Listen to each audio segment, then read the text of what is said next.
So here we have the Nissan Qashqai Tecna on a 17 plate. I'm going to start off by showing you around the outside of the car, and then we'll hop in and run through some controls on the inside. But from the outside you can see it's a 5-door car with those lovely alloy wheels and tinted windows. Let's start off inside the boot and then work our way around the rest of the car from there. If you approach the back of the car, you'll see we have reversing sensors. This car's also got a 360 parking camera, which I'll show you inside the car. Plenty of boot space as well, along with that 60/40 split folding rear seat. And then these two tray sections will lift and remove to give you even more space should you need it. Okay, so we're just going to work our way back round to the front of the car, and then we'll hop in and run through some controls on the inside. But now that we've done a full circle of it, you can see it's in fantastic condition the whole way round. Just briefly before we climb in, I think it's well worth seeing the interior from this exterior point of view. You get half leather seats, as you can see. There's plenty to run through on the dashboard, so let's hop in and we'll do that now. So now that we're inside the car, we're going to start off with the dials. On the left hand side we have the rev counter, and on the right hand side the speedometer and fuel gauge. You can see the total miles in the middle of this display are 9,980. You can change the rest of the information that's displayed on there using buttons on the steering wheel for various different menus, as you can see me doing now. And those buttons are these ones on the left hand side here. You also have stereo controls on that side as well. And on the right hand side of the steering wheel we have cruise control and speed limiter, as well as the ability to answer and end phone calls. We also have voice activation for the phone, so hit that button, ask it to dial any one of your contacts list, and it can do that for you without you having to take your phone from your bag or pocket.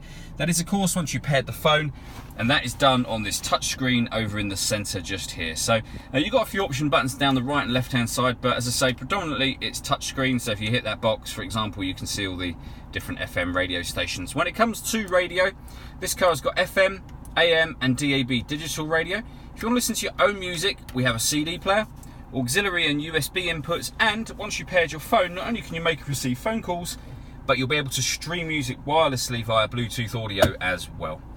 Up on this screen you also find the parking camera. So I mentioned it's a 360 parking camera. You can see there the bird's eye view image of the car and a front facing camera.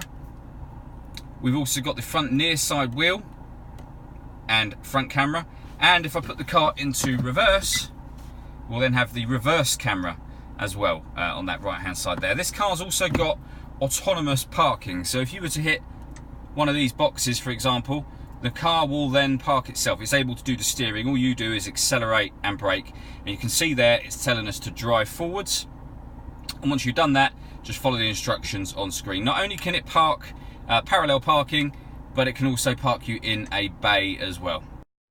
So working our way down from there, we have dual zone climate control, so you can adjust the temperature on either side of the car, fan speed in the middle, and then hit that button to turn the air conditioning on, or you can hit auto and the car will maintain those temperatures for you, which you can override at any point in time you wish to, just there. This car's also got a proper heated front screen and heated rear screen, of course. Down the bottom here we have a 12-volt charging socket and the electronic handbrake, a 6-speed manual gearbox, driver and passenger heated seats, and then inside the central armrest, a 12-volt charging socket, so a second one of those, the USB and auxiliary inputs. The last thing I wanted to talk about in this car is the panoramic glass roof. There's a button just up here, give that a push, and this will open all the way to the back of the kind of rear of the passenger, or the rear seats I should say. As you can see, it lets in a huge amount of light. All that leaves me to say is thank you for taking the time to watch this video. If you'd like to come and see the car in person and have a test drive, please feel free to call any of our MJA sites. We'd love to hear from you soon.